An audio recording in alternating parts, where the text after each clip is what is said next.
Hello, everyone. Welcome to Kudlow. I'm Larry Kudlow. So many years ago, when I was a child working for Ronald Reagan, conservatives used to say, let Reagan be Reagan. I thought that was pretty cool, and I agreed. The Gipper would say stuff that he believed in, but it was so shocking to the Beltway swamp and even to some Beltway swamp people who snuck into the Reagan staff that those swamp rats would whisper to the press that Reagan didn't really believe it, or that he didn't even say it. They would try to walk it back. Things like, tear down this wall. Whoops. Reagan not only said it, he believed it. Or the evil empire. Well, Reagan said it, and he believed that too. No matter what some of his rhino staffers claimed, Reagan would say stuff like, lowering marginal tax rates will rejuvenate the economy and would pay for themselves. But then these little Reagan rhinos in the White House would whisper to the liberal media, oh my gosh, he didn't really say that. He didn't really mean that. Because we know tax cuts will create big deficits.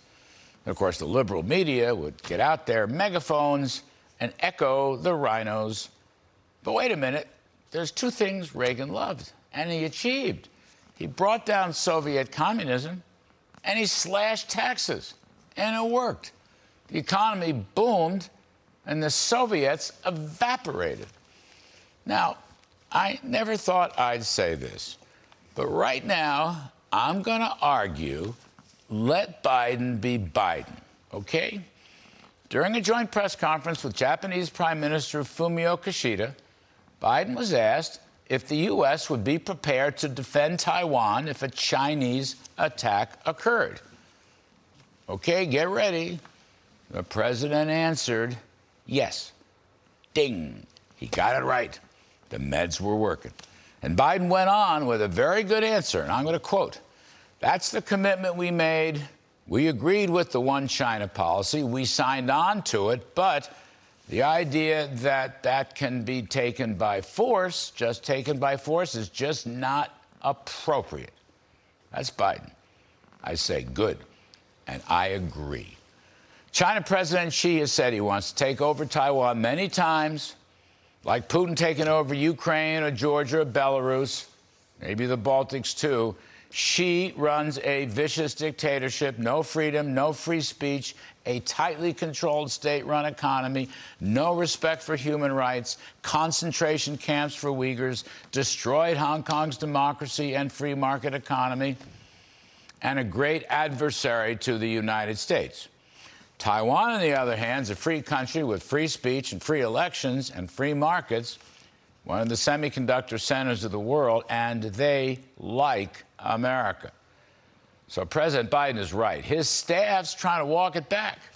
This is actually the third time they've walked back a Biden statement on this, and Biden has said it a bunch of times. Last October, in a town hall, he said the U.S. would come to Taiwan's defense if China attacked. His weenies then walked it back. Last August, Biden said the U.S. would respond with military support if Taiwan, Japan, or South Korea were invaded. And the weenies, again, walked it back. As you undoubtedly know, look, I have not been a supporter of President Biden's policies, domestic policies or foreign policies.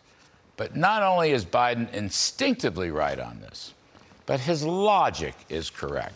Because under the 1979 Taiwan Relations Act, the U.S. is required to ensure Taiwan has the military resources to defend itself. And the so-called one China policy has never accepted the principle that Taiwan is part of mainland China. So, on this one very specific point regarding American support for Taiwan, I say let Biden be Biden. Biden is right.